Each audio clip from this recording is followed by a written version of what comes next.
Hi everyone, this is Jyoti Sharma from Ishank Academy. Today we are going to learn voice.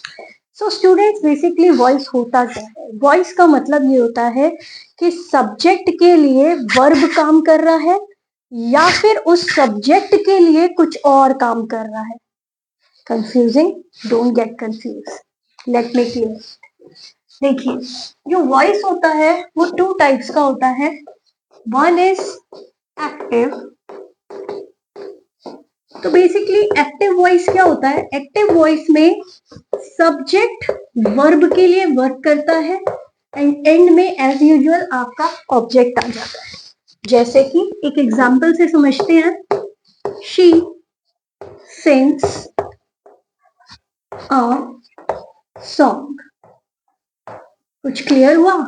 She means subject, sings means verb की first form में S लगा हुआ है यानी ये simple present tense है, और a song आपका हो गया ऑब्जेक्ट. क्लियर हुआ? ये हो गया आपका एक्टिव वॉइस. सो स्टूडेंट्स, आपने टेंसेस में टोटल 12 पढ़े हैं, प्रेजेंट पास्ट फ्यूचर, और उन्हीं सब के आपने 4 पार्ट्स भी पढ़े हैं यानी present simple, present present continuous, present perfect continuous. ठीक है, ऐसे ही आपने फ्यूचर के पढ़े हैं और पास्ट के पढ़े हैं, तो टोटल आपने 12 पढ़े हैं. तो वो ही 12 के 12 जो हम टेंसेस पढ़ चुके हैं वो सब रिपीट होते हैं एक्टिव वॉइस के अंदर. एक्टिव वॉइस का मतलब क्या है कि सब्जेक्ट वर्ब के लिए काम कर रहा है. यहां पर सब्जेक्ट क्या है? शी. वर्ब क्या है? सिंग्स. और अ सॉन्ग यानी वो गाना गाती है. ठीक है, अब दूसरे पर आते हैं जो कि हमारा सेकंड पार्ट है, that is passive voice. Passive voice का मतलब क्या होगा कि आपका जो सब्जेक्ट है उसके लिए कुछ और काम करेगा. अब वो कुछ और क्या हो सकता है? जैसे मैंने बोला a song, let's take an example.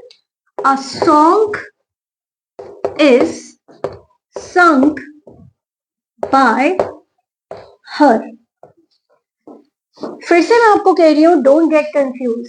इस वीडियो में आप पूरा डिटेल में एक्टिव पैसिव वॉइस सीखेंगे और आप ये भी सीखेंगे कि इसी सेंटेंस का पैसिव कैसे बना.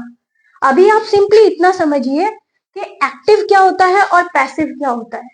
तो पैसिव वॉइस में आपने समझा कि जो हमारा सब्जेक्ट था उसके लिए कुछ और काम कर रहा है, यानी कि यहाँ का ऑब्जेक्ट आपका बन गया क्या?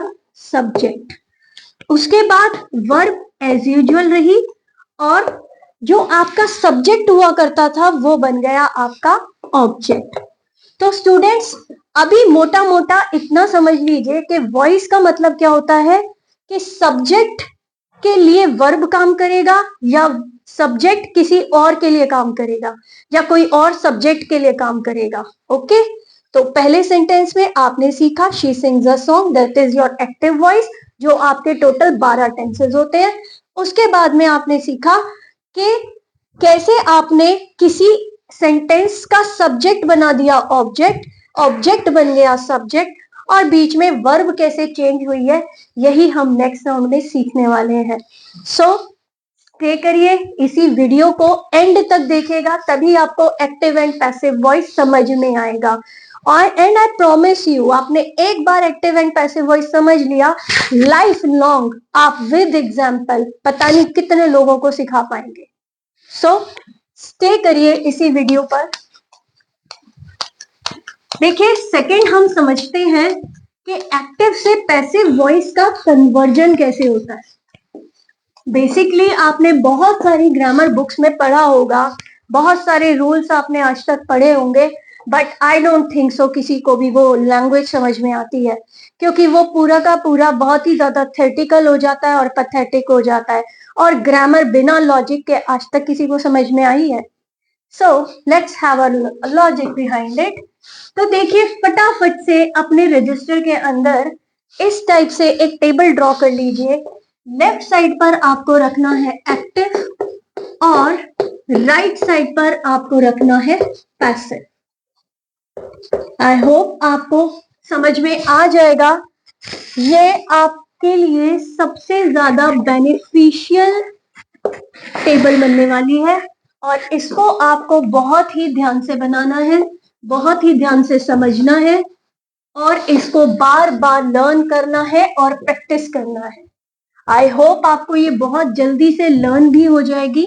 एंड स्टूडेंट्स, जो आपकी मार्जिन लाइन होती है, उसी मार्जिन लाइन के साइड में आप इस टाइप से एक लाइन ड्रॉ कर लीजिएगा और उसका नेम रख दीजिएगा टेंस। जैसा मैंने आपसे कहा कि टोटल इंग्लिश ग्रामर में 12 होते हैं टेंस के पार्ट्स। आज उन्हीं को ही हम देखते हैं कि उन्हीं सब से कैसे आप पैसिव वॉइस को बनाते हैं। सो सबसे पहला आपका टेंस आता है प्रेजेंट। तो ऑब्वियसली हम प्रेजेंट के ऑल 4 पार्ट्स को यहां पर पढ़ने वाले हैं। तो सबसे पहला आपका कौन सा होता है? Simple present. तो देखिए, अगर आप सिंपल प्रेजेंट की बात कर रहे हैं, मैं यहाँ पर लिख भी देती हूँ सिंपल प्रेजेंट, या फिर कुछ बुक्स में इसी को प्रेजेंट इंडेफिनिट भी बोला गया है। तो सिंपल प्रेजेंट को में आपने देखा होगा, जब आप नेगेटिव और इंटरोगेटिव सेंटेंस बनाते हैं तो उसमें आप क्या यूज करते हैं? डू या फिर डज का हम यूज करते हैं। एम आई राइट? अब ये डू डज को आप यहाँ पर जब पैसिव में कन्वर्ट करेंगे तो यही डू डज आपका इज, एम और आर में कन्वर्ट हो जाएगा। और एक बात याद रखिएगा स्टूडेंट्स, यहां पर कोई भी वर्ब की फॉर्म यूज हो सकती है। Passive always takes verb third form, यानी कि जब भी आपको एक्टिव से पैसिव वॉइस में कन्वर्जन करना है तो आप हमेशा वर्ब की कौन सी फॉर्म यूज करेंगे? थर्ड फॉर्म यूज करेंगे। अब इसके बाद आप आ जाइए कॉन्टिन्यूअस पर। ठीक है, कॉन्टिन्यूअस में आपने देखा होगा हम इस एम आर को यूज करते हैं, तो आप भी यूज कर लीजिए। जब आप इस एम आर को कन्वर्ट करेंगे तो वो बन जाएगा is am are plus being. ठीक है, ये बीइंग बन जाएगा और इस बीइंग के बाद आप लगा देंगे वर्ब की थर्ड फॉर्म। आगे आते हैं परफेक्ट टेंस। परफेक्ट में देखिए आप यूज करते हैं हैज या फिर हैव को। अब इस हैज और हैव का आप पैसिव बना देंगे हैज या फिर हैव एज पर सब्जेक्ट। देखिए हैज कहाँ आएगा? जहां आपका सब्जेक्ट सिंगुलर होगा, यानी कि ही, शी, इट या कोई नेम के साथ। हैव कहाँ होगा? जहां आपका सब्जेक्ट प्लूरल होगा, जैसे कि आई, वी, यू, दे एटसेट्रा। इसके बाद आप लगा देंगे बीन और अगेन वर्ब की थर्ड फॉर्म। नेक्स्ट हमारा आता है last, that is perfect continuous. ठीक है, तो इसमें आप हैज या फिर हैव बीन आता है अगर आपने टेंस पढ़ा हो। अदरवाइज आप टेंस की मैं वीडियो डाल दूंगी तो वहां पर आप टेंसेस भी सीख लीजिएगा। हैज और हैव बीन के साथ आप कोई भी पैसिव वॉइस नहीं बनाते हैं, बैन होता है। यानी इंग्लिश ग्रामर में एक्टिव से पैसिव वॉइस में कन्वर्ट करने के लिए आपके पास सिंपल प्रेजेंट, प्रेजेंट कॉन्टिन्यूअस या प्रेजेंट परफेक्ट टेंस होना चाहिए। अगर आपका टेंस परफेक्ट कॉन्टिन्यूअस है तो उसका पैसिव नहीं बनेगा। Is it clear? इसको यहां तक आप लिख लीजिए। उसके बाद हम रन करते हैं नेक्स्ट पर। नेक्स्ट हमारा है पास्ट। तो पास्ट में भी आपके यही होते हैं सिंपल, कॉन्टिन्यूअस, परफेक्ट और परफेक्ट कॉन्टिन्यूअस। आपकी जो ऑक्सिलरी वर्ब्स है वो चेंज हो जाएंगी। एक बात ध्यान रखिएगा स्टूडेंट्स, एक्टिव से पैसिव में आपकी वर्ब की तो थर्ड फॉर्म लगती है, प्लस जो आपकी ऑक्सिलरी वर्ब्स या हेल्पिंग वर्ब्स है वो भी चेंज हो जाती हैं। तो यहाँ पर थोड़ा सा ध्यान से समझिएगा। पास्ट में आप जब सिंपल पास्ट टेंस यूज करते हैं तो उसके नेगेटिव और इंटरोगेटिव टेंस में आप क्या लगाते हैं? डिड लगाते हैं। ठीक है, जैसे आपने बोला I did not come, I didn't want this, तो डिड का जब आप पैसिव बनाएंगे तो वो बन जाएगा वॉज या फिर वर। ठीक है, इसी वॉज वर को आप रिपीट करते हैं कॉन्टिन्यूअस में, तो वॉज ओब्लिक वर। इसके साथ आप क्या लगाएंगे? वॉज या फिर वर के साथ बीइंग, जैसे आपने लास्ट टेबल में किया था इज एम आर के साथ, वही हम यहाँ पर भी करने वाले हैं। उसके बाद आप परफेक्ट पर आ जाइए। परफेक्ट में आपका क्या यूज होता है, हैड। हैड के साथ आप क्या लगा देंगे, हैड प्लस बीन। एंड एक बात याद रखिएगा, हैड एक ऐसा ऑक्सिलरी वर्ब है जो सिंगुलर या प्लूरल सबके साथ आता है। उसके बाद आप आ जाइए परफेक्ट कॉन्टिन्यूअस पर। अगेन यहाँ पर हमने ऐड किया हैड बीन, लेकिन इसका कोई भी पैसिव नहीं बनेगा, इसमें पैसिव वॉइस बैन है। आई होप आपको ये टेबल भी समझ में आ रही हो और एक्टिव से पैसिव का कन्वर्जन भी समझ में आ रहा हो। Last but not the least हमारा आता है फ्यूचर।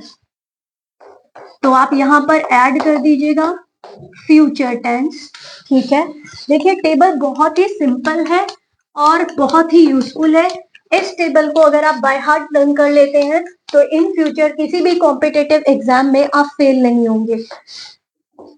सिंपल फ्यूचर में अगर आप ध्यान दें तो आप हेल्पिंग वर्ब कौन सी यूज करते हैं, विल या फिर शैल। इसी विल और शैल का आप पैसिव बना दीजिए, will oblique shall plus be. ठीक है, अब यही विल और शैल भी आप कॉन्टिन्यूअस में लगाते हैं, तो इसको यहां पर आप रिपीट कर दीजिए, विल शैल प्लस बी। अब ध्यान दीजिएगा स्टूडेंट्स, फ्यूचर कॉन्टिन्यूअस टेंस का पैसिव वॉइस नहीं बनता है, so strict no to this, यहां पर पैसिव वॉइस नहीं बनेगा। अब वापस से आप आ जाइए, विल प्लस शैल। ठीक है, इसके साथ आप क्या लगाते हैं, हैव लगाते हैं परफेक्ट में। तो इसको आप कैसे कन्वर्ट करेंगे, विल या फिर shall plus have plus been. ध्यान रखिएगा इसके अंदर भी आप वर्ब की कौन सी फॉर्म लगाएंगे, थर्ड फॉर्म लगाएंगे। लास्ट आपका आता है will plus shall plus have plus been. इसका आप चेंज नहीं करेंगे एंड आपकी टेबल हो गई एंड। तो इस टेबल को आप अच्छे से ड्रॉ कर लीजिए। आई होप आपको ये टेबल समझ में आई होगी।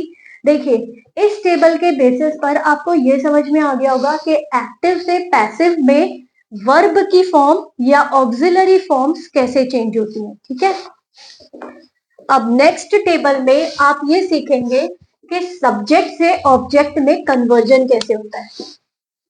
So let's see. Let's draw table number 2. This one is our table number 1 and next one is our table number 2. And in tables के थ्रू आपको समझ में आ जाएगा कि active and passive voice super easy है।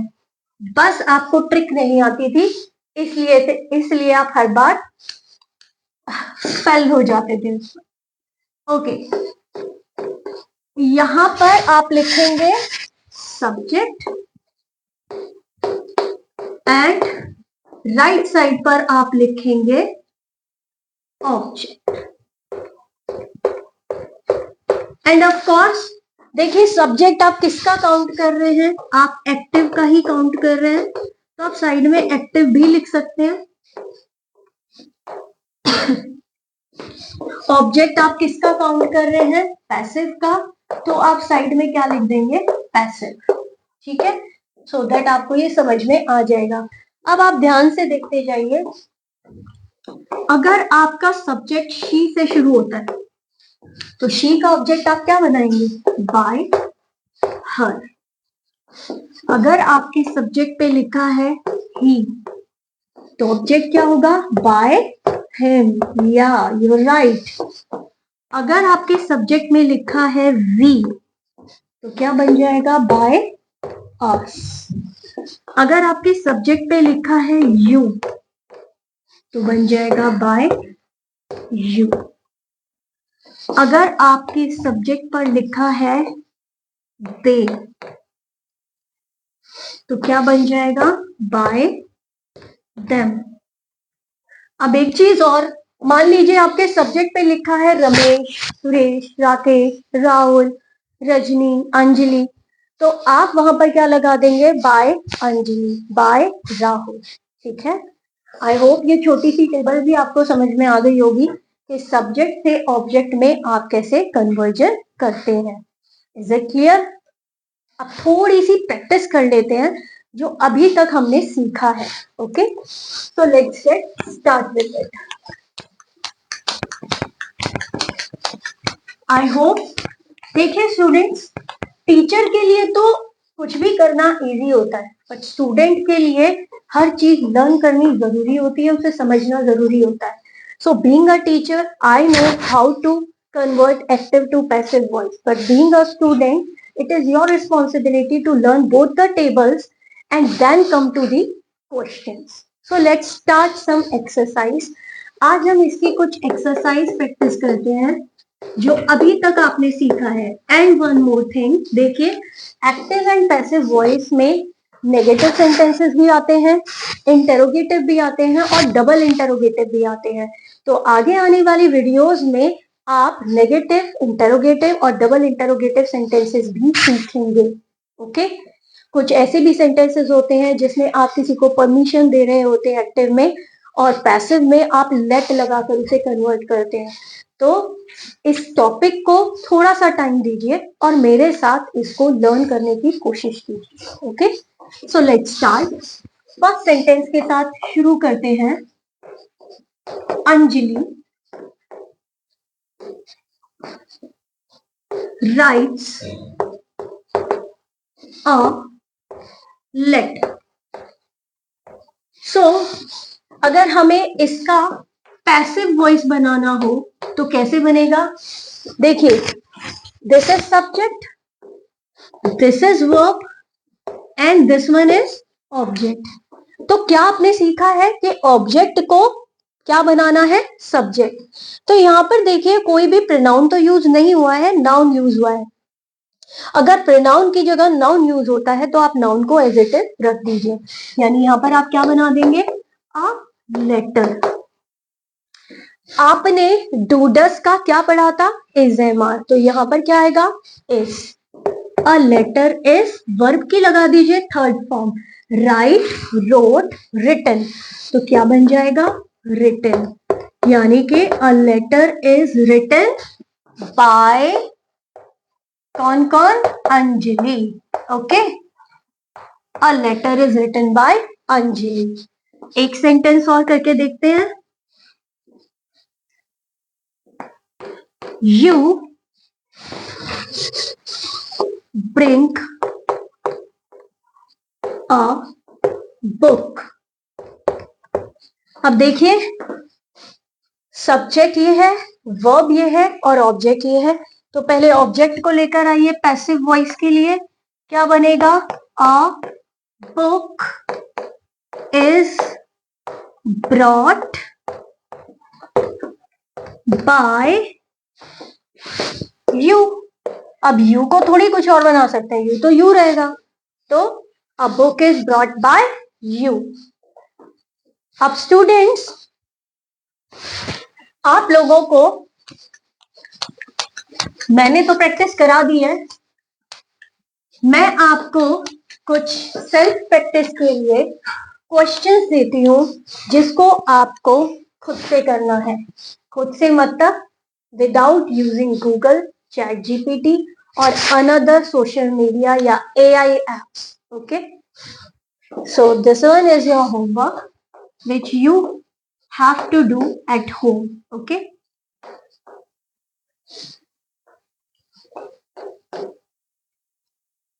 they learn music.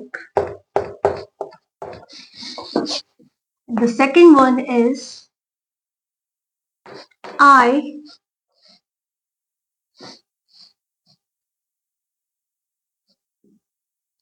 dance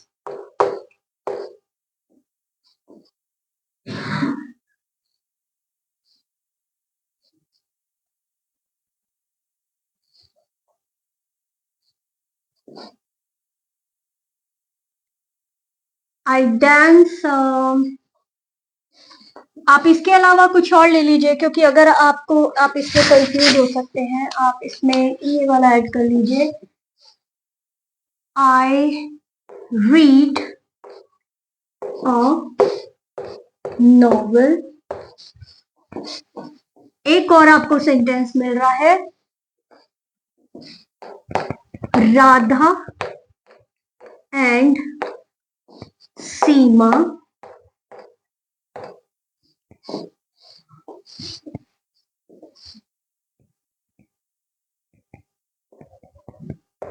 को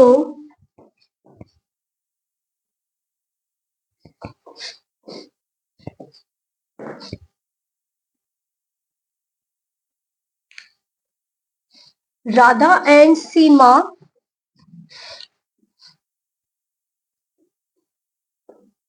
learn music. All right, everyone.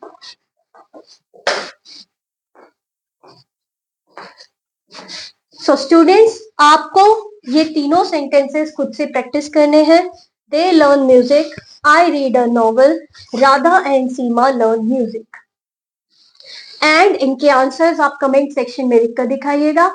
And just wait for my next video, and we will be back with another type of sentences as I discussed with you, negative and interrogative. Thank you.